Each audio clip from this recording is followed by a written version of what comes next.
Muy bien, pues me da mucho gusto nuevamente estar aquí con ustedes. Como cada mes hemos podido tener la oportunidad de visitarlos, de llevar esta serie en el libro de Ageo. Hoy vamos a ver Ageo comenzando el capítulo 2, desde los versículos 1 al 9. Veníamos en el camino, tuvimos una vista que nos recibió hermosa, nos ayuda a recordar la creación del Señor, ¿no? El nevado está muy bonito, todo despejado. Al final batallamos con el frío y espero que el frío no nos... Normalmente cuando hace frío tendemos a cabecear, ¿no? Tendemos a acurrucarnos, a ponernos cómodos y cabecear. Hay que procurar hacer un doble esfuerzo para que van a escuchar a este pobre predicador y puede ser que sea pesado y luego el frío, entonces vamos a requerir una doble porción de su esfuerzo. Y antes de pasar a pedir la ayuda al Señor, les pido que vayan a Ageo capítulo 2 versículo 1, vamos a leer.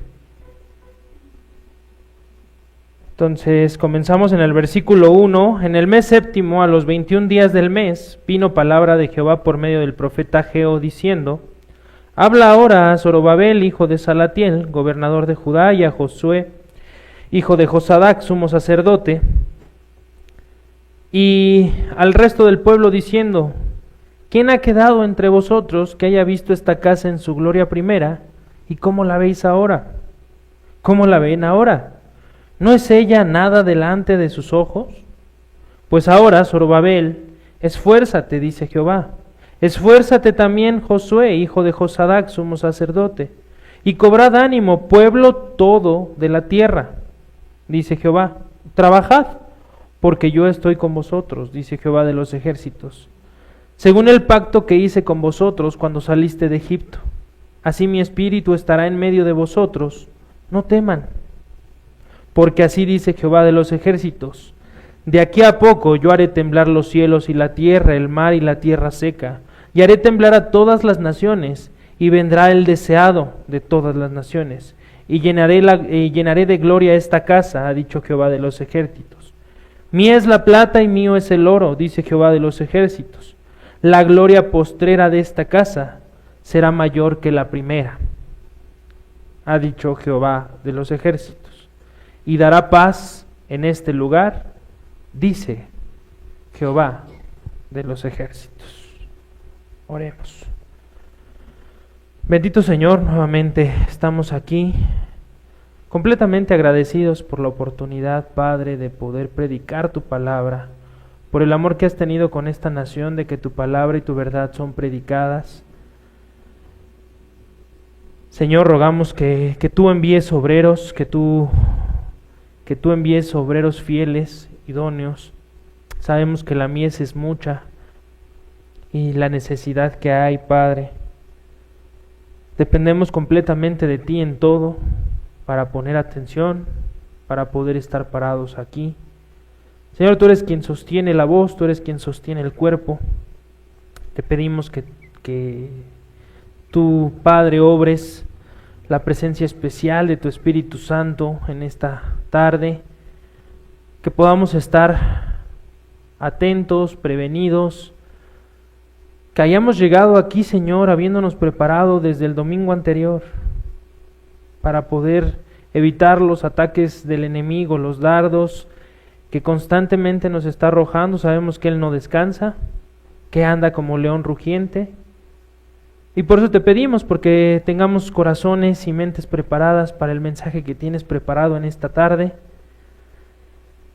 Que podamos ver, Señor, tu obra, tu gracia derramada en esta iglesia, en las personas y cada creyente aquí. Y te pedimos por quienes no te conocen, Señor, que tu palabra, y confiamos en que tu palabra no vuelve vacía. Por eso te pedimos, Señor, también por quienes escuchan y no conocen a Cristo, que vean su necesidad, que vean la cruz y entiendan, Señor, que es el único camino, el único medio de salvación.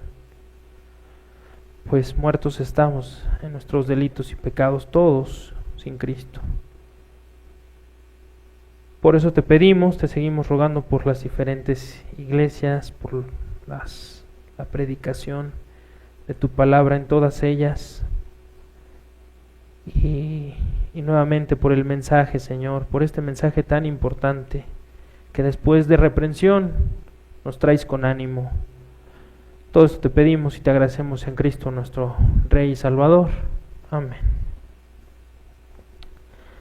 Muy bien, hemos estado ya teniendo una serie de estudios, de sermones, de mensajes sobre Ageo y lo que estaba pasando, ¿no? El contexto lo tenemos casi fresco, porque obviamente estos dos mensajes anteriores se trasladan a 2 meses, 3 meses contando el último hasta que volvimos a visitarlos. Pero si recordamos, todo lo que estaba pasando aquí fue tras la salida del exilio. Sí, tras la salida del exilio, el pueblo iba a ir de regreso a la tierra prometida y a la reconstrucción del templo, ¿no? Hoy vamos a ver un pasaje paralelo en Esdras sobre este mensaje, pero nos vamos a centrar prácticamente en estos pasajes. Cuando recordamos historias como las que leemos en Primera de Reyes, capítulo 18, no vayan, solo vamos a recordar qué estaba pasando ahí, lo que estaba pasando, y lo que vemos ahí, como vamos a comentar en este momento, es que vemos el desánimo de un creyente. Y un creyente no como cualquiera, un creyente como Elías. Si recuerdan, Elías es uno de los pocos, de los contados hombres que partió a la gloria de Dios sin morir, en el carruaje de fuego. Cuando pensamos en él, vemos reflejado a un creyente verdadero, la obra de Dios en un reflejo increíble, en un hombre que sin ser nada fue usado por Dios para hacer mucho. Pero en esta historia precisa, en el capítulo 18 de Reyes, vemos a Elías como creyente cayendo. Después del versículo 18, después de una victoria grandísima, vemos cómo unos versículos después cae en desánimo. Este mismo desánimo es algo en el que, así como Elías, tú y yo podemos caer. Y esto es justo de lo que habla Ageo en este capítulo. Así como el pueblo cayó en desánimo, tú y yo podemos caer en desánimo. Si recordamos esta historia, en Primera de Reyes, lo que estaba pasando es que Elías y los profetas de Baal, aproximadamente 450, estaban en el monte Carmelo, y se llevó a cabo esto que pudiéramos decir, esta batalla, ¿no? Que al final era una batalla entre, pudiéramos decirlo, entre Dios y Baal, no entre hombres, ¿no? Pero al final era Elías contra 450 profetas de Baal. Si viéramos la imagen, aquí somos, ¿cuántos? ¿30? Imagínense 450 enfrente de él, argumentando lo mismo y atacando al único y verdadero Dios. Esto estaba pasando ahí, ¿no? Elías va al pueblo en el Carmelo y se dirige al pueblo cuestionándolos. ¿Qué les cuestionaba? ¿Hasta cuándo claudicaréis? En 2 pensamientos. ¿Hasta cuándo claudicarán en 2 pensamientos? Si de Jehová, o sea, si Jehová es del Dios, síganlo. Y si Baal, id en pos de él.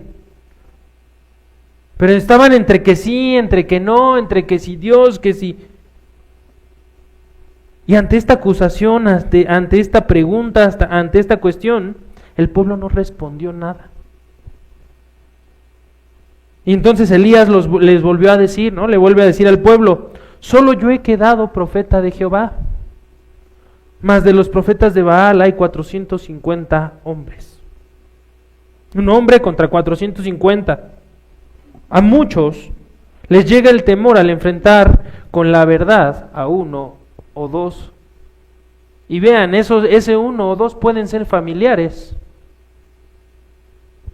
Y nos da miedo, nos da temor, nos invade el temor. Este era un hombre contra 450 de Baal. Él sabía que el único y verdadero Dios era su Dios. Y entonces, pues se plantea este tema de hacer altares, de que cada uno hiciera su adoración, levantara su altar, hicieran ahí todo lo que era para el sacrificio, ¿no? Los 450 de Baal fueron primero.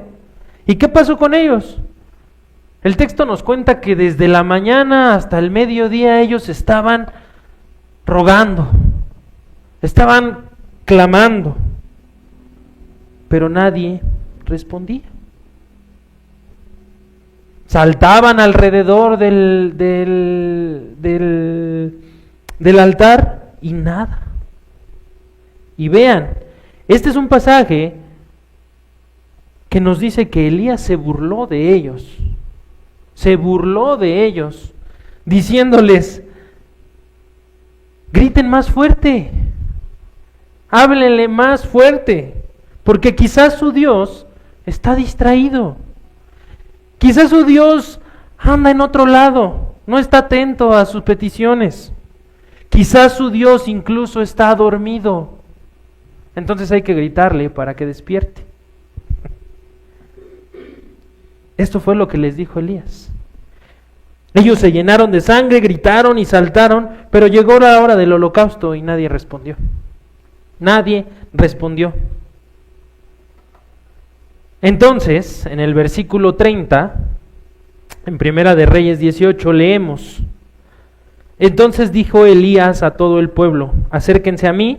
Y todo el pueblo se le acercó, y él arregló el altar de Jehová que estaba arruinado. Y tomando Elías 12 piedras, conforme al número de las tribus de los hijos de Jacob, al cual había sido dada la palabra de Jehová, diciendo: Israel será tu nombre, edificó con las piedras un altar en el nombre de Jehová. Después hizo una zanja alrededor del altar y lo puso sobre la leña. Sobre alrededor del altar, y en esta zanja era profunda, que cabían 2 medidas de grano. Preparó luego la leña, cortó al buey en pedazos, lo puso sobre la leña y dijo: llenad 4 cántaros de agua y derramadlo sobre el holocausto y sobre la leña. Imagínense, el pueblo estaba ahí. La idea era que el Dios que quemara aquel holocausto sería el Dios verdadero. Y lo que hace Elías es, ya se burló, y ahora lo que está haciendo Elías es derramar agua sobre el altar, sobre la leña. Y vean, no poquita agua, no era poquita agua. Dice 4 cántaros, ¿no? Entonces trajeron, los derramaron, y luego dice otra vez, otros 4, boom, y luego otra vez, una tercera vez. De manera que el agua corría alrededor del altar, como dice en el versículo 35. Y también se había llenado la zanja. Toda la zanja estaba llena, se derramaba el agua. Los expertos en hacer leña o fogatas saben que la madera mojada no enciende. Es imposible que encienda. Pero aquí no solo estaba mojada, estaba empapada. Se escurría el agua. Cuando llegó la hora de ofrecer el holocausto, en el versículo 36, se acercó el profeta Elías y dijo: Jehová, Dios de Abraham, de Isaac y de Israel, sea hoy manifiesto que tú eres Dios en Israel, y que yo soy tu siervo, y que por mandato tuyo he hecho todas estas cosas. Respóndeme, Jehová, respóndeme, para que conozca este pueblo que tú, oh Jehová, eres el Dios, y que tú vuelves a ti el corazón de ellos. Entonces cayó fuego de Jehová y consumió el holocausto, la leña, las piedras A veces leemos estos pasajes y pasamos por alto detalles como este. Detalles como un holocausto, un altar lleno de agua, o que consumió las piedras, que no solo consumió lo que estaba ofreciéndose en ese momento, sino hasta las piedras y el polvo, y aún lamió el agua que estaba en la zanja. Viéndolo todo el pueblo, se postraron y dijeron: Jehová es el Dios, Jehová es el Dios. Entonces Elías les dijo: prended a los profetas de Baal para que no escape ninguno. Y ellos los prendieron, los llevaron a Elías al arroyo de Cisón, y allí los degolló. Esto es una victoria increíble. Si vemos esto, no es la victoria de Elías, es la victoria de Dios. Pero este hombre, un hombre como tú, como yo, inútil, había sido usado para una victoria como esta. Seguramente Elías estaba animado, estaba emocionado tras una victoria así. Imagínense, 450 profetas que no pudieron hacer nada, porque el único y verdadero Dios que podía hacer esto es el Dios de nuestras Biblias, es el Dios verdadero. Y entonces Elías estaba avante, animado. ¿Cuánto ánimo pudiera causarte a ti esta situación? Ser usado tú en una situación así. Y que no es por tus méritos, sabiendo que es por la gracia de Dios, por la obra de Dios, pero en tu responsabilidad siendo usado para una victoria así. ¿Cuánto ánimo? Estaba avante, estaba feliz, estaba contento. Pero vean, tan solo unos versículos después, Elías recibe la amenaza de Jezabel y por el temor se fue al desierto, se sentó en el Ebro, y en el versículo 4, o sea, 4 versículos después de que degolló, o de que nos relata que degolló a los profetas de Baal, 4 versículos después, tan solo despuesito de esta victoria, nos relata aquí en Primera de Reyes que Elías dice a Dios con el desánimo en su corazón: basta ya, oh Jehová, quítame la vida, pues yo no soy mejor que mis padres. Vean hasta qué grado el desánimo, hasta qué grado el temor después de una victoria llegó a este hombre, que como ya dijimos es de los contados hombres que partieron a la gloria sin haber muerto, pero así cayó el desánimo hasta decir: termina mi vida, Dios termina mi vida. Este desánimo de Elías es algo a lo que los creyentes estamos expuestos, hermanos. En Santiago 5 leemos que dice que Elías era un hombre sujeto a pasiones semejantes a las nuestras.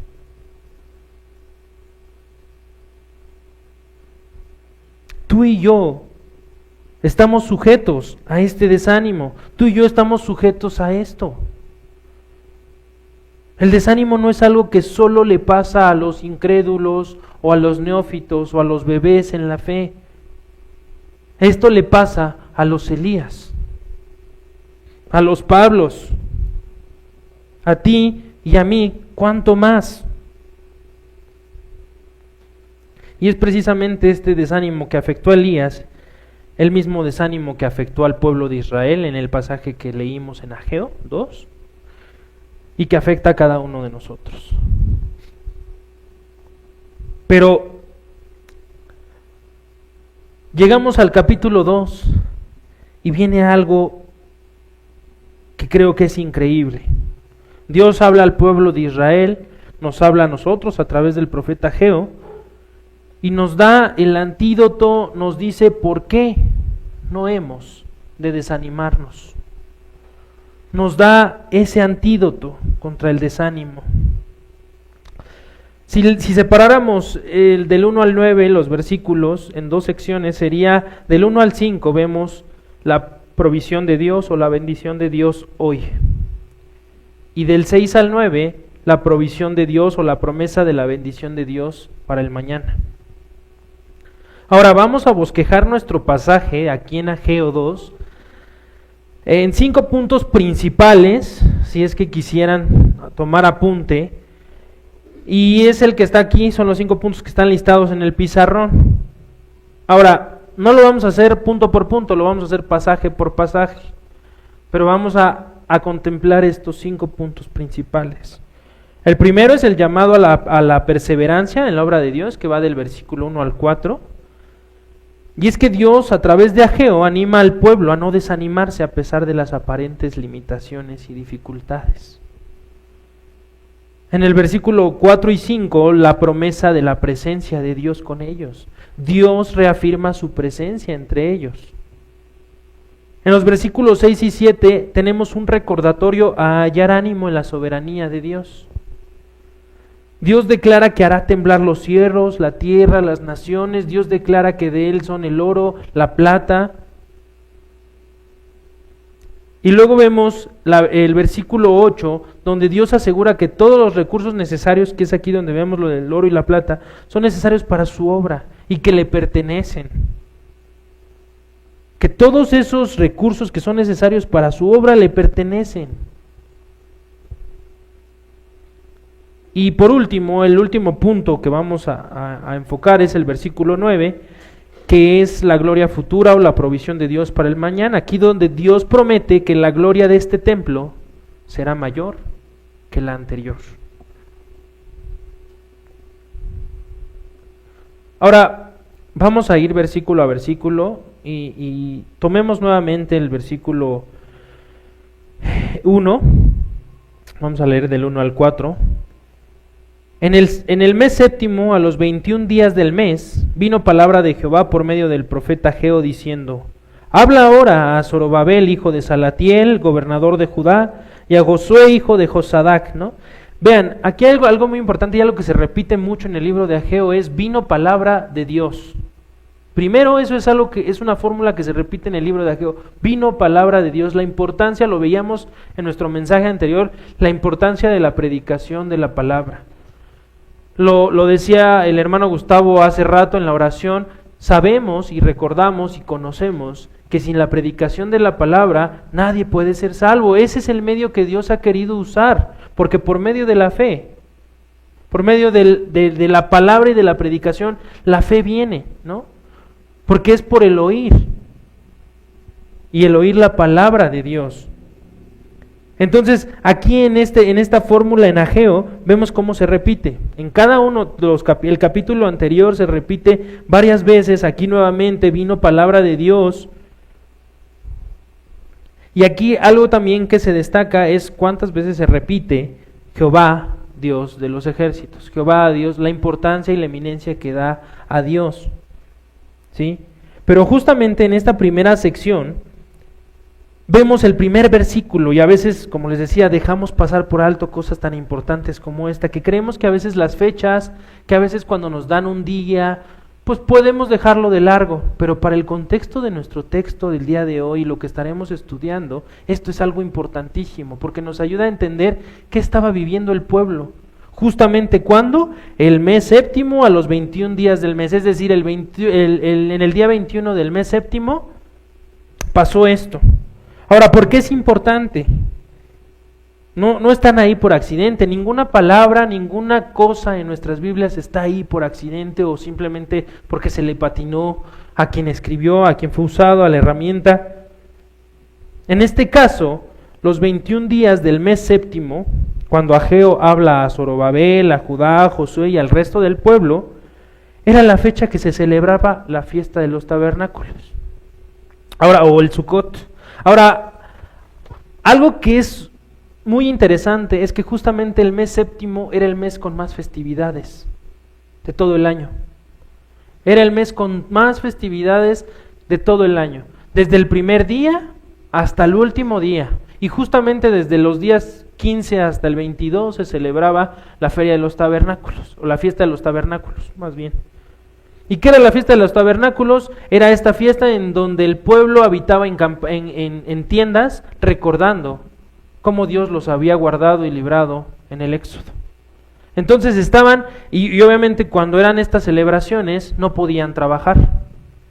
No podían trabajar, ¿por qué? Porque estaban guardando pues el reposo que era de las festividades. Entonces, ¿habían comenzado la obra un mes antes? Después de 16 años, que ya habíamos mencionado que estuvo parada la obra, Dios envía palabra a través de Ageo, se reaniman, el pueblo responde y esta respuesta es algo impresionante, que es solamente por obra del Espíritu Santo, y es una palabra y es algo que oramos y pedimos que sea y que sea obrado en nosotros, pero el pueblo responde. Dios les dice, aquí tienen la madera necesaria, aquí tienen todo lo necesario, suban al monte, corten la madera y preparen, ¿no?, el templo, reconstruyan, tomen la obra. Y el pueblo lo hizo. Entonces empiezan a trabajar y viene el mes séptimo. Entonces por un mes pues estuvieron trabajando, llega el día de descanso y empiezan el mes de las festividades, de guardar mucho reposo, de estar recordando. Este era un tiempo para reflexionar sobre la fidelidad de Dios en el pasado, de agradecer por su provisión presente y esperar con fe el cumplimiento de sus promesas futuras. Esto era lo que era la fiesta de los tabernáculos. Esto resalta la importancia del mensaje de Ageo como una palabra de aliento para el pueblo en medio de sus desafíos, en medio de su desaliento. Ahora, ¿por qué hablamos del desaliento? El pueblo, los ancianos que estaban ahí, recordaban la gloria y el esplendor del templo de Salomón. Ellos lo vivieron su esplendor, vivieron la gloria, algo sin igual. Y entonces veían la obra del nuevo templo, incluso viendo tan solo los cimientos, y se daban cuenta que no era para nada impresionante, que ese templo que venía no era para nada igual al anterior, no era impresionante a su vista. Y esto pues obviamente traía en ellos desánimo. Hermano, ¿cuántas veces tú te has sentido así? ¿Cuántas veces tú vives en el anhelo, en el recordatorio de las glorias pasadas, y eso te desanima? ¿Cuántas veces tú piensas, ayer estábamos estudiando todo un listado de los avivamientos, de la gran obra que Dios hizo a través de diferentes hombres en diferentes tiempos, y piensas tú y quizá tú dices, a mí me hubiera gustado vivir en los tiempos de la iglesia primitiva, me hubiera gustado poder vivir en los tiempos de Pablo, ¿no?, y ver cómo predicaba, o me hubiera gustado vivir en los tiempos de Spurgeon, que no eran como ahora, que se llenaban estadios de falsedad y de mentira, de engañadores. No, era predicación de la verdad con miles y miles de personas congregadas escuchando la verdad en estos tiempos de avivamiento. Y tú piensas y dices, en mi iglesia somos 30. Híjole, ves a la luz de lo anterior y dices, ojalá me hubiera gustado, a mí me hubiera gustado vivir en esas épocas. Y pues obviamente esto trae desánimo. En muchos esto trae desánimo. En muchos predicadores esto trae desánimo. Les voy a pedir que vayan a Esdras capítulo 6. Esdras capítulo 6 versículo 12. Este es un pasaje paralelo a lo que estaba viviendo el pueblo de Israel. Y justo aquí dice, y muchos de los sacerdotes, de los levitas y de los jefes de las casas paternas, ancianos que habían visto la casa primera, viendo echar los cimientos de esta casa, lloraban en alta voz, mientras muchos otros daban grandes gritos de alegría. Vean, este es un contraste. Muchos daban gritos de alegría, pero ¿qué pasaba con los ancianos que recordaban la gloria anterior? Lloraban. El desánimo era tal que lloraban, porque se daban cuenta, esto no tiene nada que ver con lo que había antes. Nada que ver. Como ya hemos visto en nuestros mensajes anteriores, el pueblo sale del exilio, regresa a Israel, comienzan la construcción del templo nuevo, por distintos factores dejan la obra por 16 años, Dios manda a Ageo y poco después a Zacarías para regañar al pueblo. Si se acuerdan, el primer capítulo era un regaño al pueblo de ordenar sus prioridades, de que lo que estaban haciendo era preocuparse por tener sus casas artesonadas antes que la gloria de la casa de Dios. Y entonces está ahí la reprensión a través de Ageo, de Zacarías, para agitarlos, para hacerlos despertar de su letargo, que ordenaran sus prioridades, que recordaran las promesas de Dios. Pero ¿qué creen? Dios no llega a través de Ageo tan solo con el regaño y la exhortación que hemos estado estudiando en nuestros mensajes anteriores, sino que viene con promesas increíbles, que es lo que vemos y vamos a comenzar a ver en nuestro estudio de hoy. La respuesta del pueblo fue que justamente se arrepienten, responden al mandato de Dios, recolectan y trabajan en lo necesario para tener los materiales listos, talan los árboles que Dios les había mandado, pero se dan cuenta que esa gloria, esa majestuosa obra del templo de Salomón, no era para nada lo que habrían estado construyendo, en lo que habían estado trabajando. Se dan cuenta que el esplendor del templo de Salomón no llegaría en este nuevo templo y se desaniman. ¿Por qué repito esto? Porque esto nos ayuda a ver qué estaba pasando con el pueblo. Si ustedes ponen todo este contexto, imagínense al pueblo. Imagínense al pueblo viviendo todo esto. Ellos estaban en el mes séptimo, el mes de las fiestas, donde no podían trabajar porque ellos estaban celebrando las fiestas que son descritas en Levítico 23. Estaban celebrando el aniversario del Éxodo, pero además, justo en ese día estaban celebrando, o en ese mes, estaban celebrando el aniversario. Hace poco celebrábamos el aniversario en Sándalo, dando gracias a Dios por su obra, pero justo en el mes séptimo se celebraba el aniversario de la inauguración del templo de Salomón. Entonces vean, recordaban la gloria pasada. Ellos no podían estar trabajando en ese mes, estaban guardando el reposo, recordando, haciendo un recuento de los hechos. Venían también de su letargo espiritual, de su pereza, de estar trabajando, y de su pecado de estar trabajando y de estar enfocados más en sus propias cosas que en las cosas de Dios, de la reprensión, habiendo respondido como era correcto por la obra del Espíritu, en pro, ¿no?, de este llamado del Señor, pero aún así recordando todo esto.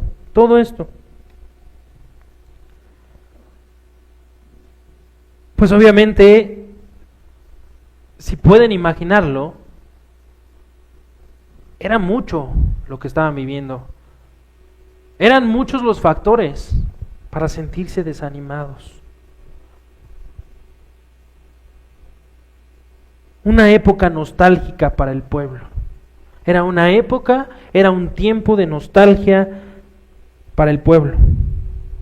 Venían de la reprensión, un pueblo que por obra del Espíritu y a través de la palabra de Dios predicada a ellos se había arrepentido de su pecado, de su apatía. Obviamente el pueblo estaba pasando por un montón de cosas que los desanimaron. Muchas cosas que los desanimaron. Y esta es una advertencia para cada uno de nosotros. Una advertencia para cada uno de nosotros, de tener cuidado con la nostalgia. Tendemos a ser muy nostálgicos, hermanos. Muy nostálgicos. Y más con seres queridos, más con nuestras vivencias, con lo que Dios ha hecho. Tengan cuidado de la nostalgia. Spurgeon comenta que Dios nunca deja que su pueblo, o nunca deja a su pueblo sin un mensajero en los momentos cruciales. Su palabra llega con oportunidad divina. Esto era justo el tiempo en que llegó la palabra de Dios al pueblo. Eso era lo que estaban viviendo y entonces Dios les habla y les da las palabras que necesitaban. Y en este caso fueron palabras de aliento, reprensión y aliento. Este pasaje es un reflejo de la gracia soberana. Ageo 2:1. Y vamos a leerlo de nuevo. Ageo 2:1 y 2. En el mes séptimo, a los 21 días del mes, vino palabra de Jehová por medio del profeta Ageo, diciendo: habla ahora a Zorobabel, hijo de Salatiel, gobernador de Judá, y a Josué, hijo de Josadac, sumo sacerdote, y al resto del pueblo. Dios es quien vino. Dios es quien trae su palabra. Muchas veces nos confundimos pensando, sí, yo fui porque yo quería. Si por nosotros fuera, estaríamos perdidos. Si por nosotros fuera, si de nosotros dependiera, estaríamos perdidos. Seguiríamos muertos en nuestros delitos y pecados. Qué bueno que no es así. Y Dios utilizó este tiempo para hablar al pueblo. Y Él viene, acerca su palabra al pueblo a través de Ageo. Y por eso es que esto es un reflejo de su gracia soberana. Un reflejo donde Dios es quien toma la iniciativa en nuestra redención. Dios es quien toma la iniciativa en nuestra restauración y en nuestra santificación. Es Dios. Es Dios quien hace todo esto. Muchos predican el 50-50, el famoso 50. Dios se acerca un poco, pero tú tienes que ir a Él. Dios toca la puerta y tú tienes que abrirle. Qué terrible que fuera así, porque ninguno de nosotros abriríamos, tendríamos nuestras puertas con 100 candados. Pero aun si tú no quieres abrir, Dios toma la puerta. Y Dios va a entrar. Dios toma, Dios hace todo. Dios toma la iniciativa. Esto no nos exime de nuestra responsabilidad, pero nuestra responsabilidad es una responsabilidad dependiente, no independiente. Es una responsabilidad dependiente.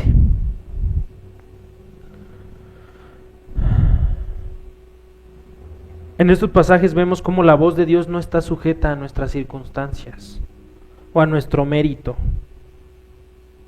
Así como Israel necesitaba ser despertado de su letargo espiritual, también nosotros debemos escuchar la palabra de Dios en los momentos que Él elige hablarnos. Debemos estar atentos, preparados. Muchas veces estamos distraídos. Muchas veces no llegamos al domingo sin habernos preparado toda la semana. Y entonces a veces decimos, ay, el mensaje ahora sí se me hizo bien difícil, ahora sí me costó trabajo. ¿Cuánto te preparaste? ¿Cuánto te preparaste? Muchos no oran hasta un día antes o hasta el mero día para pedir al Señor que les prepare para escuchar el mensaje. Muchos ni siquiera lo hacen. Llegan aquí totalmente desprevenidos. Totalmente desprevenidos.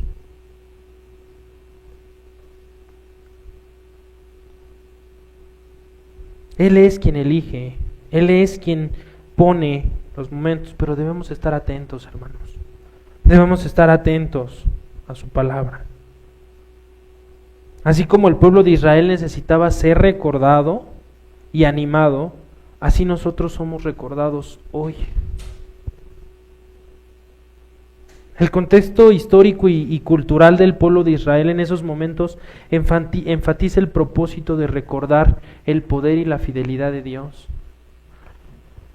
Lo que estaban viviendo en ese momento era una oportunidad enorme para recordar el poder y la fidelidad de Dios. ¿Qué es lo que más puede traer desánimo al creyente? Sus propias fuerzas. Confiar en sus propias fuerzas. Ver todo a la luz de sus ojos y no a la luz de la eternidad. Eso era lo que estaba pasando con el pueblo. El pueblo veía lo que sus ojos podían ver. Los cimientos, definitivamente, nunca ese templo iba a ser igual al templo de Salomón. No iba a ser así. Y Dios lo sabía. Y es por eso que esta es una gran oportunidad. Cuando pasa esto es una gran oportunidad. Cuando estamos en el desánimo de ver y de recordar el poder y la fidelidad de Dios. Mientras el pueblo enfrentaba el desafío de la reconstrucción del templo, tenían esta gran oportunidad. En este primer versículo podemos ver que debemos estar siempre atentos a la palabra de Dios. Debemos estar siempre atentos a la palabra de Dios. Y en segundo punto, la importancia de la obediencia continua. La importancia de la obediencia continua. ¿Y por qué les digo esto? Porque recordemos que el pueblo ya había comenzado la obra, ya la habían retomado. Habían pasado los 16 años, pero ya habían respondido, ya habían retomado la obra. Y la importancia de una obediencia continua es porque no solamente por ganar una victoria debemos festejar, tenemos una guerra hasta el último día de nuestras vidas y no debemos distraernos, no debemos bajar la guardia. Aunque el pueblo había comenzado la obra, Dios sigue comunicándose con ellos para animarlos, Dios sigue comunicándose con ellos para instruirlos, para edificarlos, para redarguirlos. Esto muestra que el proceso de la obediencia requiere un esfuerzo constante. Un esfuerzo constante. Ahora en Ageo 2 dice, habla ahora a Zorobabel, hijo de Salatiel, gobernador de Judá, y a Josué, hijo de Josadac, sumo sacerdote, y al resto del pueblo diciendo. ¿Se acuerdan desde el capítulo 1 cuando dice, vino palabra de Jehová? Y lista lo mismo, ¿no? Primero habla al líder que pudiéramos decir al líder del gobierno, al líder sacerdotal y a todo el pueblo, ¿no? Tiene ese orden, esa triple fórmula. Spurgeon dijo, no hay tarea demasiado grande ni pequeña en el reino de Dios. Todo servicio es fiel y precioso a sus ojos. ¿Por qué es importante destacar esto que dice, habló a Salatiel, a Josué y a todo el pueblo? Porque no solamente esto le correspondía a los líderes, no solamente esto estaba involucrando a Salatiel o solamente a Josué, no, esto decía a todo el pueblo. A todo el pueblo. No hay servicio fiel que sea pequeño. Todo servicio fiel es precioso a sus ojos. Y sí, los líderes deben guiar con fidelidad. Y el pueblo debe de responder con una obediencia activa. Esa es la enseñanza en este pasaje. Es la misma fórmula que estudiamos en el capítulo 1. ¿Cómo es que Dios ordena que su palabra fuera predicada a los líderes y al pueblo? Y vean, esto también nos recuerda que nuestros líderes también necesitan de nuestras oraciones. Dios sabía que estas palabras se las tenía que dirigir a todos, a Salatiel, a Josué y a todo el pueblo, porque Dios sabe que el desánimo está en todos, puede llegar a todos. Muchas veces, ayer lo veíamos, ¿no? Y en una serie que tiene el hermano Tomás, en la importancia de orar por nuestros líderes, la importancia de orar por sus líderes, por nuestros pastores. Muchas veces llegamos y vivimos nuestra vida de iglesia desatendiendo esto. Creemos que ellos son superhéroes, son todos poderosos y entonces no necesitan nuestras oraciones. Ellos necesitan nuestras oraciones más que nadie, más que nadie. Hemos de orar por todos, pero principalmente por nuestros líderes. Porque ellos también pueden desanimarse, ellos también, como tú y como yo, pueden caer, pueden ser tentados, porque son hombres, no son infalibles. Entonces, por eso la importancia y la fórmula que aquí en Ageo se repite es el listado de a quién había de compartir estas palabras y era a todos. No le digas a Salatiel porque él ya lo sabe, porque él no se desanima. No le digas a Josué porque no. Di estas palabras a tal y a todo el pueblo, porque ellos las necesitan, porque todos necesitan escuchar. Y con esto pasamos a Ageo capítulo 2, versículo 3. ¿Quién ha quedado entre vosotros que haya visto esta casa en su gloria primera? ¿Y cómo la ven ahora? ¿No es ella nada delante de vuestros ojos? Vean aquí cómo Dios aborda el desánimo. Dios no hace más pequeña la realidad. Dios no hace menos. Dios no hace menos la verdad. Dios no llega y les dice, no se preocupen, se va a ver bonito. No se preocupen, este templo también va a estar padre. No. Llega con la verdad y le dice al pueblo, ¿te acuerdas del templo de Salomón? ¿Te acuerdas cómo era su esplendor y su gloria? Bueno, pues ves ahora este templo, no va a tener esa gloria y no va a tener ese esplendor, les está diciendo Dios. O sea, Dios les está diciendo, tienes razón. ¿Tú crees que este templo no va a tener la misma gloria y el mismo esplendor que el templo de Salomón? Tienes razón. Tienes razón. No va a ser así. No va a ser así. No te equivoques. Tienes toda la razón. Dios no disfraza la verdad. Él les dice, sí, es cierto. Tú estás desanimado porque este templo no se compara en nada con el primero. Es cierto, este templo no se compara en nada delante de tus ojos. Dios confronta a los ancianos que recordaban la magnificencia del primer templo y que se sentían desanimados al ver la humildad del nuevo proyecto de esta manera, recordándoles y diciéndoles, sí es cierto, sí es cierto. Este templo no es como el anterior.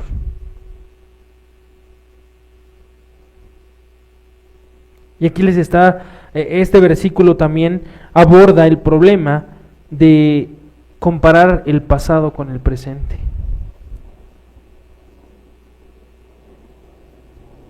Y muestra que Dios no evalúa su obra,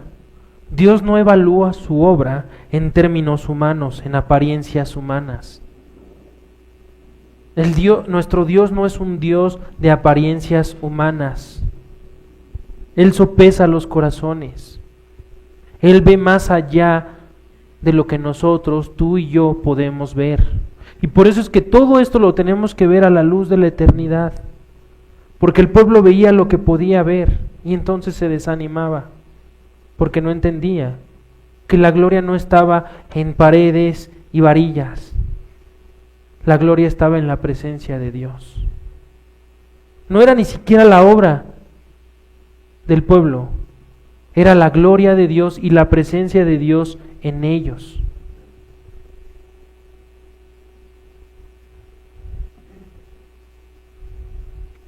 Y este versículo justamente ataca el problema común entre el pueblo de Dios, que era la tendencia a comparar el presente con el pasado, a desanimarse cuando las circunstancias actuales parecían menos gloriosas que las anteriores.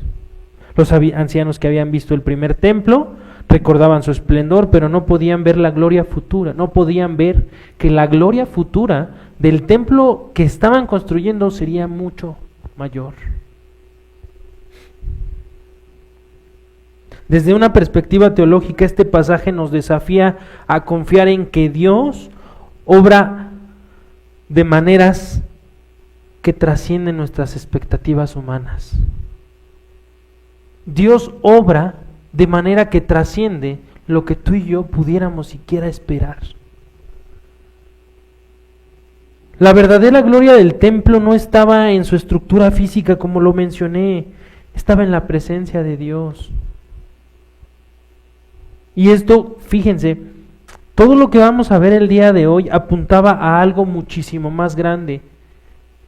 Apuntaba a un final y al cumplimiento final ¿de quién?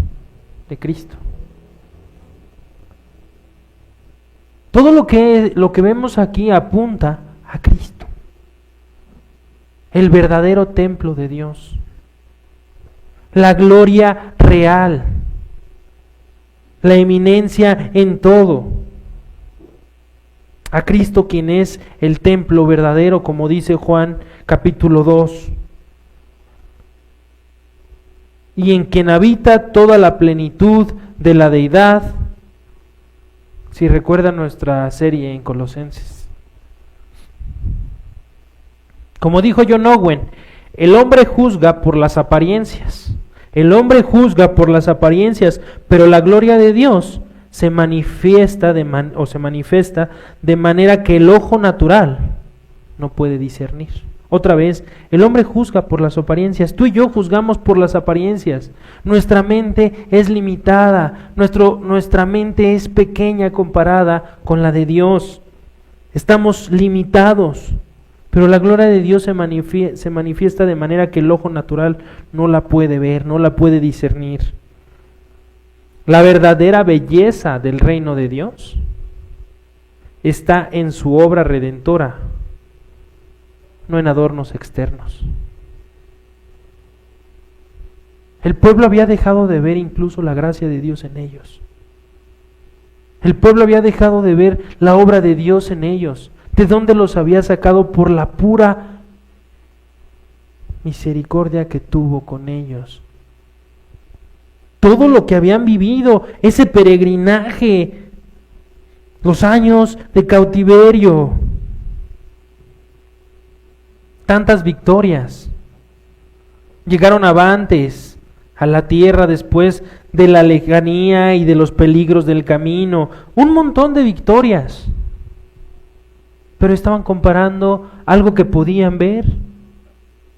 En ese momento su desánimo vino porque estaban viendo las cosas a la luz del hoy, de lo que ven, y no de la eternidad y de lo que no se puede ver.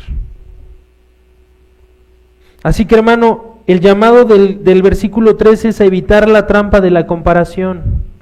Otro antídoto contra el desaliento es: evita la trampa de la comparación.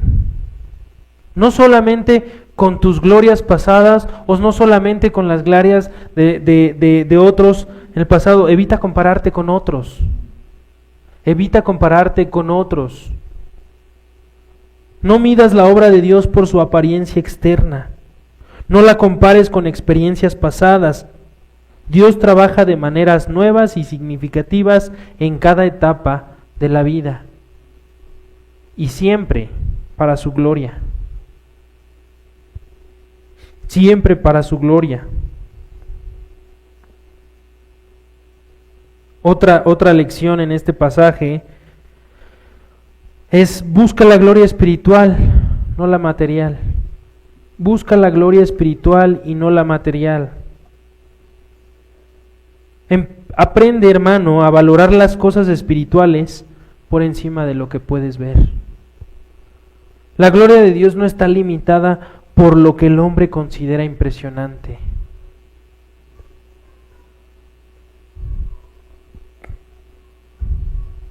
La gloria de Dios no está limitada por lo que el hombre, por lo que tú y yo consideramos increíble, impresionante.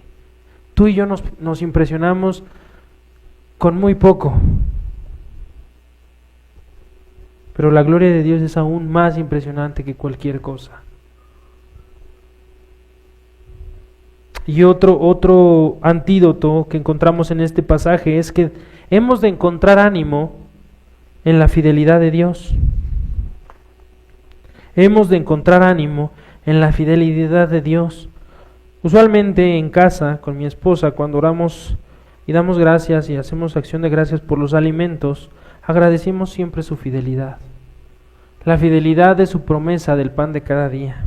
Dios es fiel, aunque al presente puede parecer humilde, aunque lo que pasa hoy puede parecer humilde, puede parecer insignificante, recuerda que Dios cumple sus promesas y su gloria se manifiesta incluso en lo pequeño. Incluso en lo pequeño.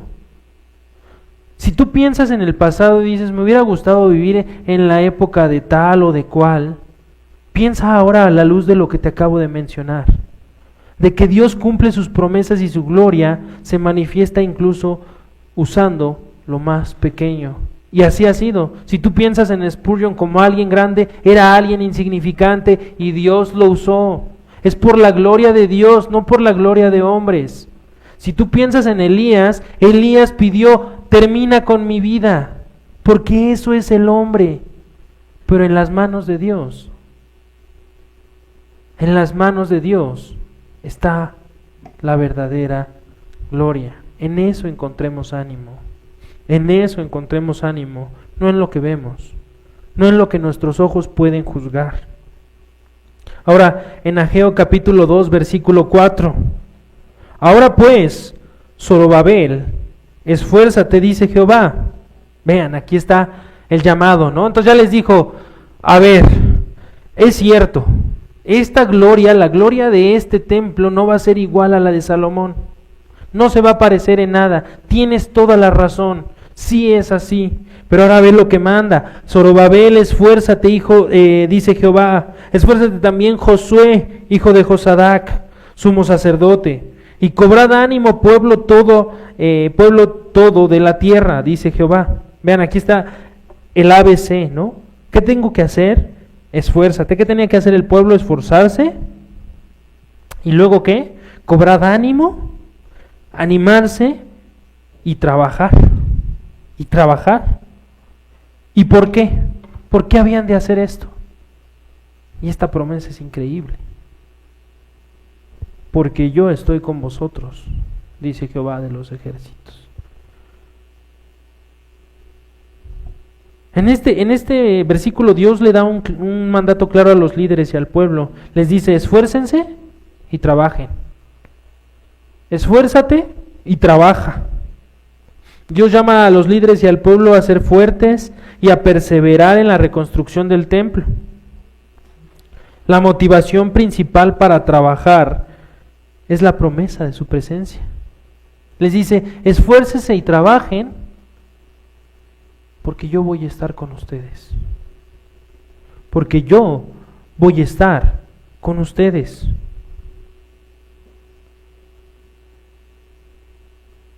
Cuando piensas en esto y piensas en aquellos que no conocen a Cristo, esta promesa no está en ellos. La presencia de Dios no está en ellos. Así como es mencionada aquí. Por eso es que debemos esforzarnos y trabajar. Por amor de esas almas que están camino al infierno y que decimos amar. Hace unos momentos nuestro hermano Gustavo decía, ¿por dónde empezamos? Empieza por tu familia, por tus seres queridos. A veces decimos querer a nuestros primos y tíos, pero nunca les hemos hablado del Evangelio, nunca les hemos hablado de Cristo.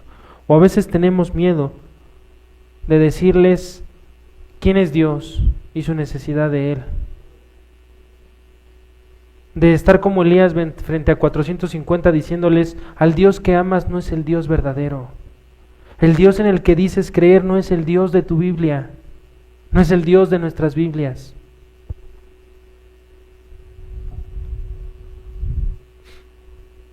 Y dice Dios, esfuérzate y trabaja, porque yo estoy contigo, porque yo estoy con ustedes.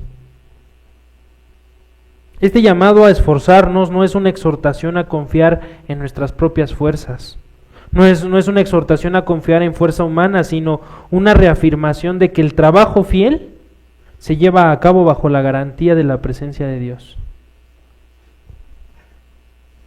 Este llamado al esfuerzo no es solamente una exhortación a decir, tienes que hacerlo porque puedes, ¿no? Sino que hacerlo, si es fiel, si eres fiel, tiene la garantía de la presencia de Dios. La promesa de yo estoy con vosotros resuena con el pacto de Dios a lo largo de las Escrituras. Desde Josué 1 hasta Mateo 28, donde Jesús promete estar con nosotros hasta el fin del mundo. Josué 1:9, Mateo 28:20, todo lo que está en ese camino, en esa extensión, Jesús nos promete estar con nosotros hasta el fin del mundo. Es una promesa. ¿Tú crees esa promesa? ¿Vives a la luz de esa promesa?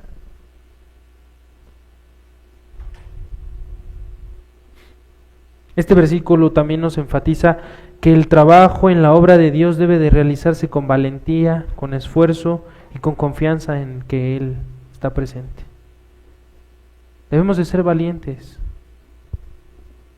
debemos de esforzarnos y debemos de confiar. ¿Por qué? Porque no depende de nosotros, no depende de ti o de mí, no depende de cuánto has estudiado o no, de cuántos versículos te sabes de memoria o no, y qué bueno. Sí debes de esforzarte, sí debes de trabajar, sí recae en ti la responsabilidad de hacer eso y más, pero el resultado no depende de ti, el resultado no depende de nosotros, es de Dios. Y cuando tú vayas, cuando tú estés volanteando y entregando folletos, hablando con gente, compartiendo el Evangelio de Dios, y si tú lo haces, la promesa de Dios es: yo estoy contigo. Yo estoy contigo. ¿Qué otro ayudador necesitamos? ¿Qué otro?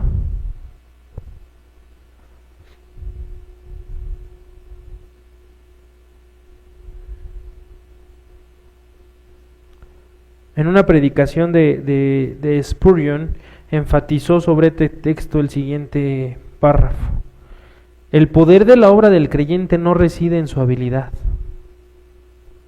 El poder de la obra del creyente no reside en su habilidad, sino en la presencia constante del Señor. Tu obra no reside en qué tan hábil eres, en qué tan elocuente, en qué tan ágil o fácil de palabra eres. No. No depende de cuánta habilidad tienes para memorizar un texto,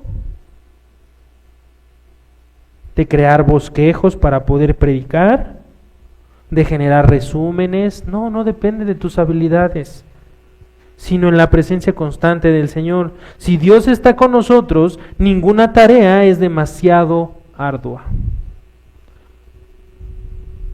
Eso es lo que decía Spurgeon en una predicación sobre este texto.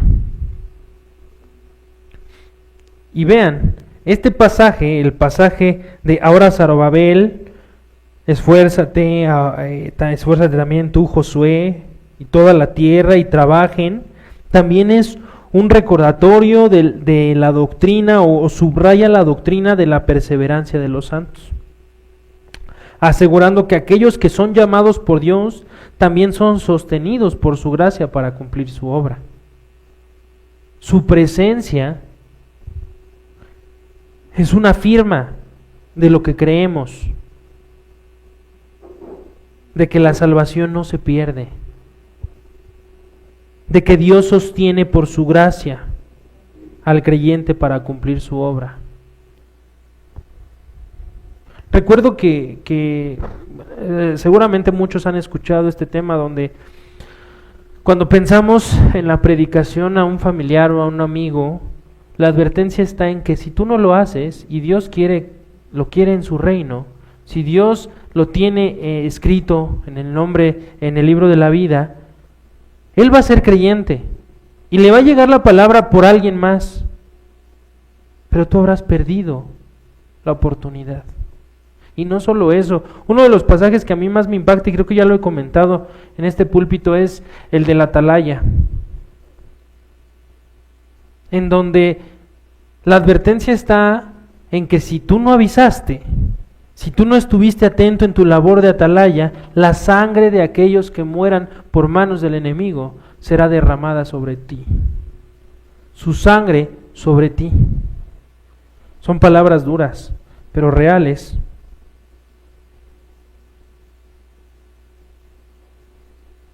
Pero en esto está el aliento, en esto está el ánimo, no en nosotros, no en nuestras habilidades, en que Dios promete que estará con nosotros. Por lo tanto, hermanos, las lecciones de este pasaje son: esfuérzate en la obra de Dios, esfuérzate en la obra de Dios. La obediencia y el servicio a Dios requieren esfuerzo constante y un espíritu valiente. Encuentra tu fortaleza, punto número 2, esa valentía y esa fuerza, encuéntralas en la presencia de Dios. Es una fórmula que va de ida y de vuelta. ¿Por qué debo de estar animado? Por la promesa de la presencia de Dios. ¿Cómo puedo obtener esa fuerza y esa valentía para obrar, para trabajar, para esforzarme? Por la presencia de Dios. El mayor aliento para cualquier tarea espiritual es saber que Dios está contigo. Esto nos da seguridad y propósito. Esto debe darte seguridad y un propósito. El tercer punto es: no te desanimes por los desafíos. No te desanimes por los desafíos. Los obstáculos en nuestra vida cristiana son inevitables. Los obstáculos en la obra de Dios son inevitables. Pero vean, la confianza y el ánimo que debemos de tomar es que Él nos da las fuerzas para superar cualquier cosa, si tú confías en esa promesa. Porque con la prueba, Él siempre pone la salida, y no solo la salida, las herramientas necesarias. Las herramientas necesarias.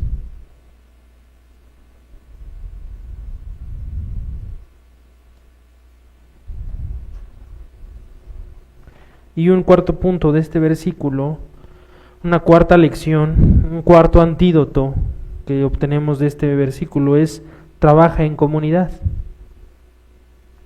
Todos somos en nuestra iglesia llamados a trabajar en una unidad. La iglesia es el cuerpo, y aunque hay muchas partes, aunque hay muchos miembros, somos uno. Somos uno. Cada persona tiene un papel importante en la misión de Dios, en el plan de Dios. Por eso es que aquí Dios dirigía su palabra a todo el pueblo y a los líderes, a todos, porque cada uno tenía un papel importante en la labor. Si pudiéramos pensarlo a la luz de la construcción del templo, quizá cada uno iba a poner su piedrita, ¿no? Con eso llegamos a Ageo 2:5.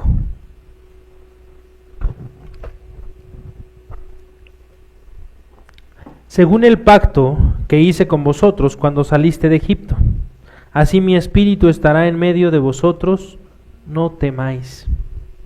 No temáis.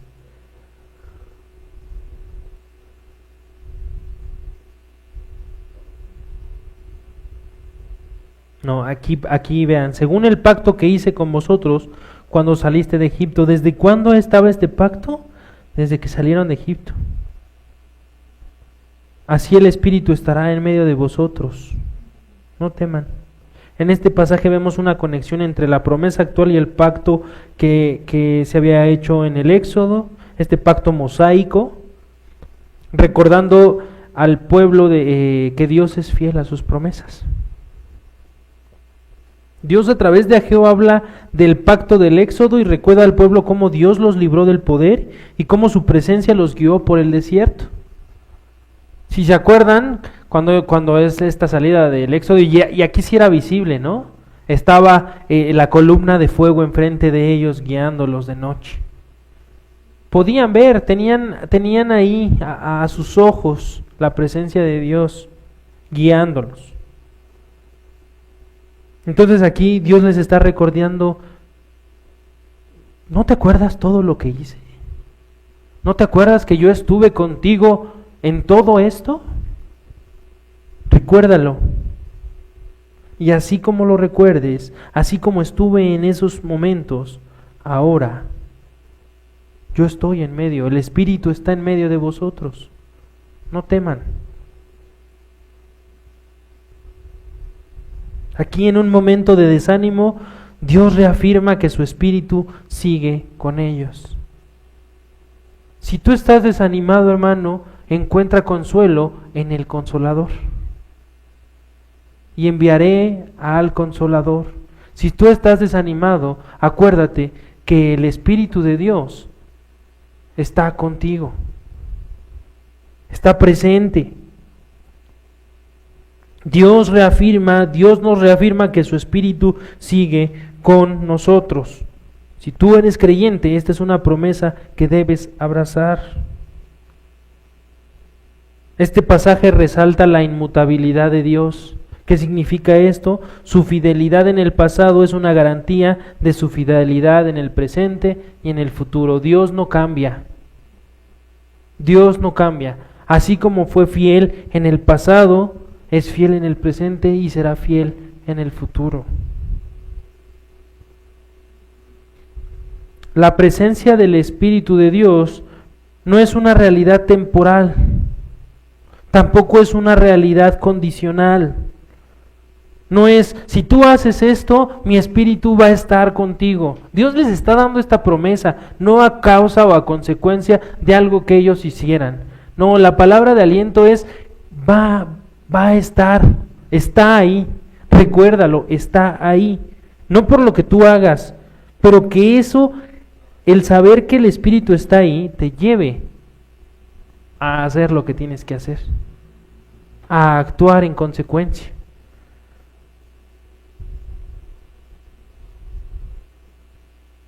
La presencia del Espíritu de Dios no es una realidad temporal, no es una realidad condicional, más bien es una promesa permanente para aquellos que están en el pacto con Él. Y por eso es que en este pasaje nos recuerda eso. Yo hice un pacto contigo, yo hice un pacto con mi pueblo y ese pacto permanece. No te olvides. En resumen, 3 aplicaciones de este pasaje son: confía en el pacto de Dios. Un antídoto más para el desaliento: confía en el pacto de Dios. Dios es fiel a sus promesas, recuerda cómo Él ha obrado en el pasado para confiar en que también lo hará en el presente. ¿Quieres ser nostálgico, hermano? ¿Quieres ser nostálgico con las cosas del pasado? Recuerda esto, recuerda la obra de Dios en el pasado, no cómo se veía. Recuerda que Dios obró en el pasado y que obrará en el presente y seguirá obrando en el futuro. Si quieres ser nostálgico, hazlo de esa manera. Recuerda la obra de Dios. Recuerda sus promesas, porque sus promesas del pasado siguen vigentes y presentes en tu vida hoy y seguirán vigentes y presentes en tu vida mañana. Punto número 2, no temas porque su Espíritu está contigo. La presencia del Espíritu Santo te da poder para enfrentar cualquier desafío. Es ese motor, es esa pila que no se agota. Te sientes agobiado por una tarea, te sientes temeroso, es natural, está en la naturaleza del hombre, pero toma ánimos, toma fuerza en saber esto, que el Espíritu te capacita. No permitas que el miedo te paralice. No permitas que el desaliento te paralice. Esto estaba a punto de pasar con el pueblo nuevamente. El pueblo estaba viendo a la luz del pasado cómo se había construido la gloria del templo y estaban ya casi pensando, pues no tiene caso construirlo de nuevo, pues no va a ser igual. Estaban a punto de ser paralizados por el miedo, por el desaliento, por el desánimo. Pero Dios te dice hoy, y Dios le dijo al pueblo en ese momento, no temas, toma ánimos. ¿De dónde? De mi fuerza, de mi presencia, de la obra del Espíritu en mí. Recuerda todo lo que he hecho con tus padres, contigo, de dónde los saqué y en dónde están, porque yo sigo con ustedes, porque yo estaré aquí. Y el punto número 3 es justamente eso, la promesa de Dios, o más bien la fidelidad de Dios, es la base de nuestra esperanza. La fidelidad de Dios es la base de nuestra esperanza. ¿En qué más? ¿Quieres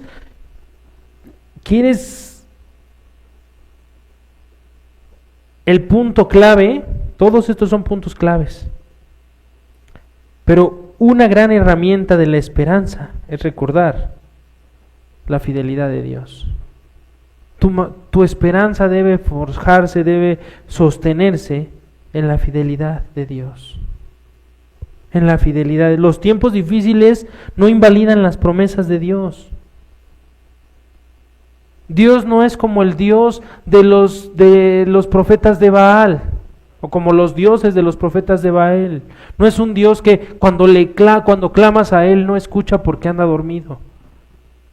No, tu Dios está ahí y su promesa es: yo estoy con ustedes. Recuerda cómo Él ha sido fiel antes y confía en que continuará siéndolo hoy, mañana, hasta la eternidad. Entonces, que eso te dé esperanza. Vamos a Ageo 6:7. 6:7. Porque así dice Jehová de los ejércitos: de aquí a poco yo haré temblar los cielos y la tierra, el mar y la tierra seca. Y haré temblar a todas las naciones, y vendrá el deseado de todas las naciones, y llenaré en gloria esta casa, ha dicho Jehová de los ejércitos. Entonces ya les dijo, ¿no? Ya pasamos de la parte donde Dios le está diciendo al pueblo: no teman, sí es cierto, no va a ser igual la gloria de este templo que la de Salomón, pero tú esfuérzate y trabaja porque yo estoy contigo. No tienes los recursos, yo los proveo. Pero ahora les está diciendo: porque llegará el día en que yo haré temblar. Nos recuerda que Dios tiene soberanía sobre toda la creación. Pero no solo eso, aquí ya se hace más evidente cómo todo esto apuntaba a Cristo, ¿no? Aquí ya se hace más evidente porque de plano aquí nos dice: viene el deseado. La venida del deseado no solo nos da la cumplimiento de la promesa del pacto, sino que también revela la magnitud del amor de Dios hacia los suyos. Porque de tal manera amó Dios al mundo, que entregó a su Hijo unigénito, para que todo aquel que en Él cree no se pierda, mas tenga vida eterna en Cristo. Es un reflejo de ese amor. El deseado va a venir y es el cumplimiento de mi promesa, la promesa que hice a tus padres, la promesa que ha estado presente siempre, esta promesa del pacto y la magnitud del amor que tengo.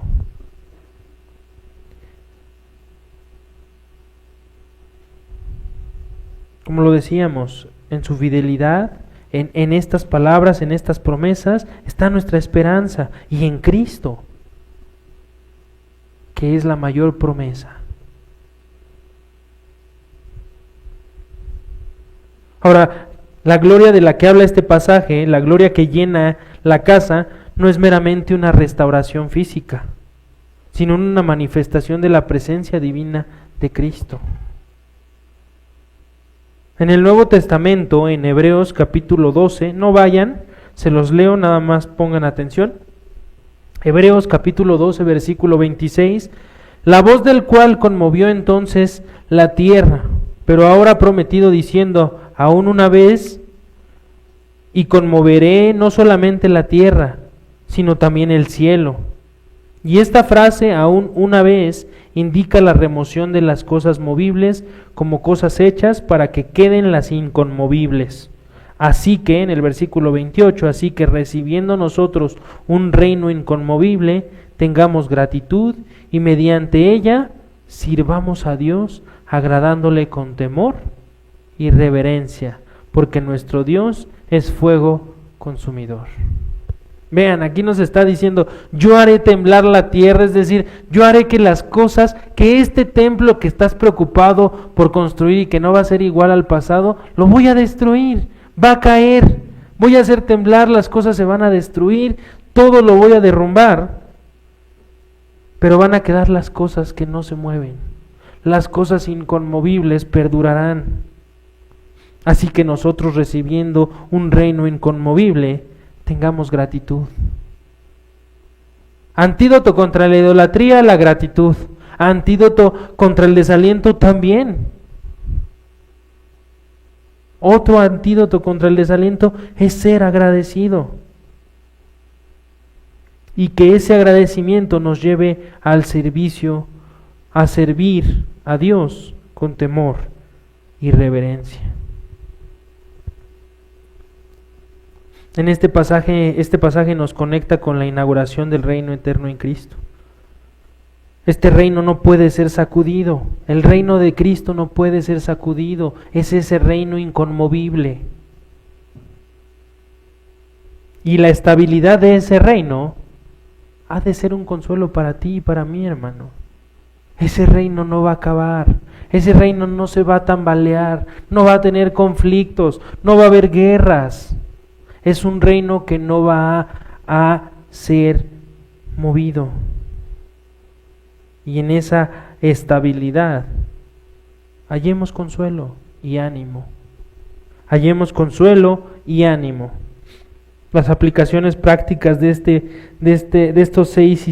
versículo 6 y 7 son: reconoce que Cristo es el centro de la obra de Dios. Número 1, otro antídoto para el desaliento es reconocer que Cristo es el principio y el fin, el alfa y omega. Reconoce que Cristo es el centro de la obra de Dios, que todo lo que tú hagas no es para ti, sino para la gloria de Dios en Cristo. El cumplimiento del propósito de Dios en toda la historia y en nuestras vidas está centrada en nuestro Señor Jesucristo. Punto número 2. Encuentra esperanza en la gloria futura. Aunque el presente puede parecer desalentador, Dios promete manifestar su gloria de manera mucho mayor en la eternidad. Entonces, el templo parece poco, pero Dios promete que su gloria será mayor. Confía, y ya me estoy adelantando al último versículo, pero punto número 3, confía en que Dios obra en las naciones. Otra cosa para el desaliento, si tú estás desanimado porque vemos lo que está pasando en el mundo, vemos los días en los que estamos viviendo, entendemos las consecuencias que pueden causar estos tiempos, muchos podemos encontrar desaliento. ¿Por qué? Porque se aproxima o se puede aproximar una tercera guerra mundial con todos los sucesos en el mundo. Confía en que Dios obra en las naciones. Aunque las circunstancias mundiales son inciertas, Dios está orquestando todo, está orquestando su plan para glorificarse. Al final, las tragedias, lo trágico y lo que a nosotros nos causa desaliento, Dios lo usa para glorificarse. Todo tiene un fin, y el fin es su gloria. Exaltar su gloria. Confía en que Dios está obrando. Vivimos en un mundo en el que no es que el pecado se haya agravado más, siempre ha estado, solo que hoy tenemos la facilidad de poder verlo, ¿no? Hoy tenemos más facilidades, más herramientas para poder saber lo que pasa del otro lado del mundo. Tenemos esa ventaja y también pues desventaja, ¿no? Porque ahora nos enteramos más pronto de las cosas, porque ahora sabemos más. Pero el pecado siempre ha estado, desde la caída. Entonces, aunque parezca que en este mundo el pecado se ha agravado, el pecado es pecado, sigue obrando y debemos de esforzarnos y debemos seguir trabajando. Y si ahora vemos cómo el pecado se extiende a todas las naciones, cuánto más nosotros debemos esforzarnos por extender el Evangelio desde nuestras casas, desde nuestros hogares, con nuestras familias. ¿Cuánto más? Pedimos un avivamiento, oramos por un avivamiento. Ayer cerrábamos el instituto con el punto crucial del avivamiento y era: el avivamiento no va a llegar a México, el avivamiento no va a llegar a nuestras naciones si en nuestras iglesias y si en nosotros no hay un avivamiento. Tú oras por el avivamiento, pero si en nosotros no hay un avivamiento y si no viene de iglesias que son de esta nación, el avivamiento a México no va a llegar. Entonces esforcémonos, oremos porque seamos avivados y porque haya un avivamiento en nuestras familias, y con eso el avivamiento no va a llegar si no llega el Evangelio. También esforcémonos por compartir, por cumplir con la obra, porque todos somos parte, como creyentes, de esa gran comisión, de ir y predicar a todas las naciones. Tú y yo somos un eslabón de esa gran comisión. ¿Piensas que no puedes? Acuérdate de todo esto, no te desanimes, porque Dios está contigo. Versículo 8: Mía es la plata y mío es el oro, dice Jehová de los ejércitos. Aquí Dios reafirma su soberanía, y este recordatorio es especialmente pertinente dado el contexto que estaban viviendo el pueblo. El contexto en el que estaban viviendo en la reconstrucción del templo es: nos faltan recursos, no tenemos lo suficientes para hacer un templo igual de grande y con una magnificencia igual que la de Salomón. Parecen que tenemos recursos limitados. Y entonces Dios reafirma que Él es soberano sobre todo esto.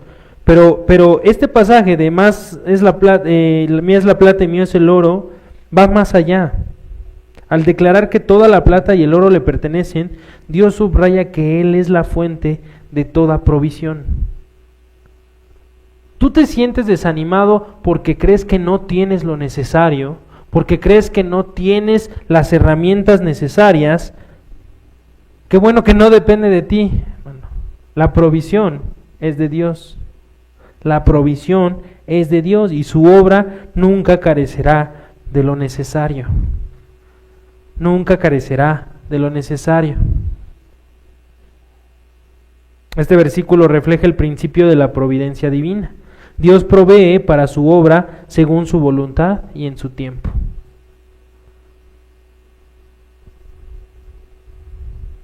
Los recursos de Dios son infinitos. Los recursos de Dios son infinitos y no hay obra que Él comience que no tenga los medios para completar. De Él vienen nuestra madera, nuestro concreto, nuestra varilla para edificar el templo, no de nosotros. Nuestra tarea es confiar y trabajar y orar sabiendo que su provisión es segura. Uno de los libros más impactantes, hay una serie de libros de héroes de la fe, y a mí me impresionó mucho, me acuerdo cuando leí por primera vez la vida de George Mueller. Si alguno ha tenido la oportunidad de leerla, se llama Padre de Huérfanos.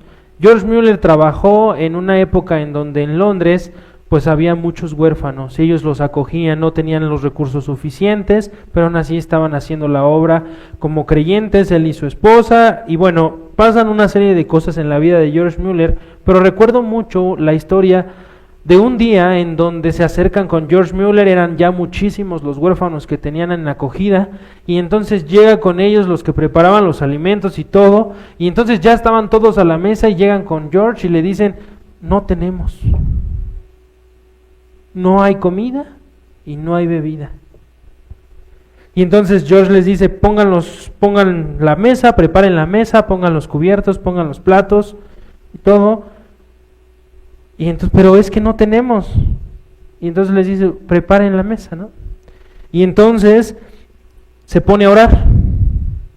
George Mueller se puso a orar y pidió a Dios alimento y bebida. Una vez que él estaba abriendo sus ojos y terminando su oración, tocaron la campana de la puerta, ¿no? En esos tiempos no había timbres. Tocaron la campana.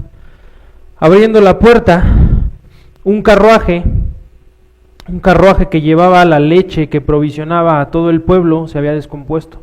O sea, su llanta, estas llantas de madera que era no tan fácil de reparar, y en ese tiempo pues no había leche Tetra Pak, sino era leche bronca, como decimos aquí, ¿no? Leche que no tenía conservadores, que en cualquier momento, en cualquier rato se iba a echar a perder.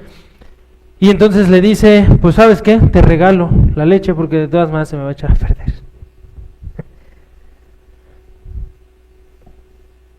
Y así como cerraron la puerta y entró la leche, empezaron a servir la leche, tocaron otra vez la campana.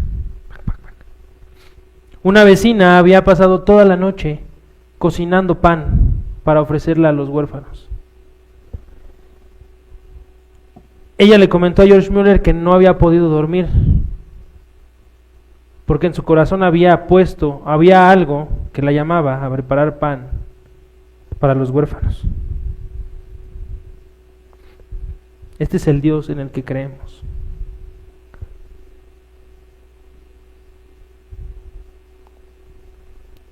Este Dios es el Dios que provisiona lo que necesitamos. Es en el Dios en el que crees, hermano. No pongas tu confianza. El segundo punto es: no pongas tu confianza en las riquezas. El oro y la plata no son el objetivo. Son herramientas para la obra de Dios. Confía en Él, no en el material. Confía en Él, no en el material.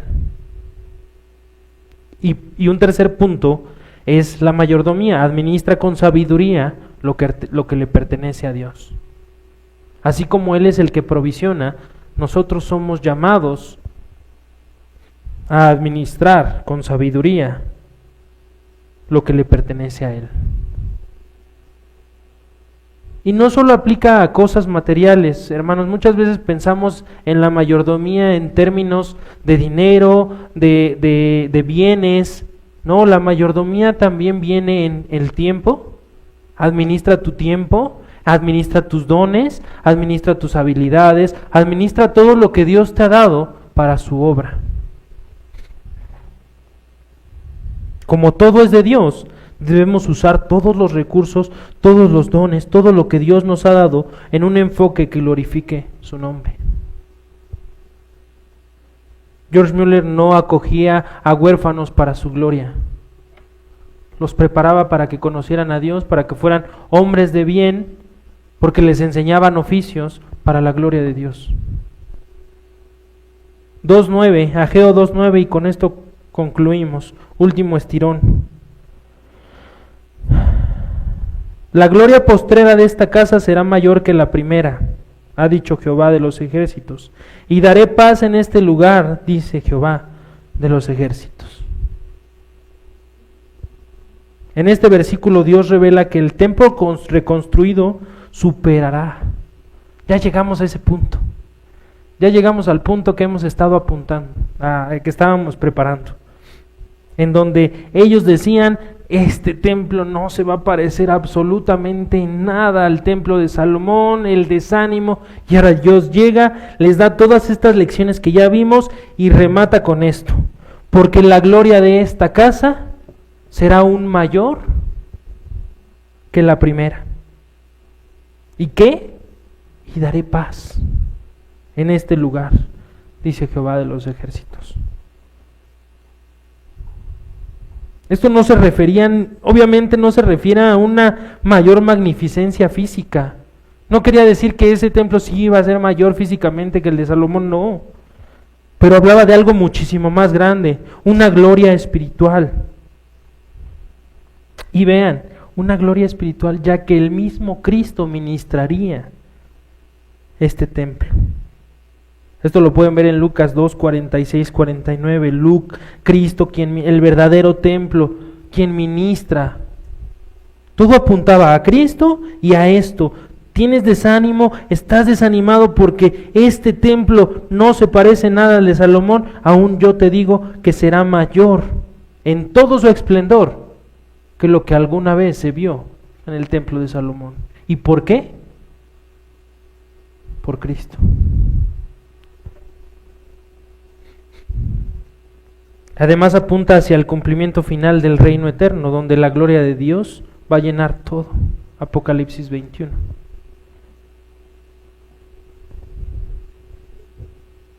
Y termina con la promesa de paz. Y esta promesa de paz también tiene un significado muy profundo. En Cristo tenemos paz con Dios. Romanos 5:1. En Cristo, en quien tenemos paz con Dios. Y la promesa de una paz eterna en su reino. Esta promesa es la paz con Dios a través de Cristo y la paz eterna en su reino. Así que la gloria eterna, al final terminamos viendo que la gloria eterna de este templo, de esa casa, no residía en su arquitectura, sino en la presencia del príncipe de paz, cuya obra redentora asegura la reconciliación entre Dios y el hombre. A esto apunta todo nuestro mensaje. Tenemos todas las herramientas, todos los antídotos contra el desaliento, y aún tenemos esta última frase, que es: la gloria futura de esta casa viene de la presencia del príncipe de paz, cuya obra redentora asegura la reconciliación entre Dios y el hombre, entre Dios y tú.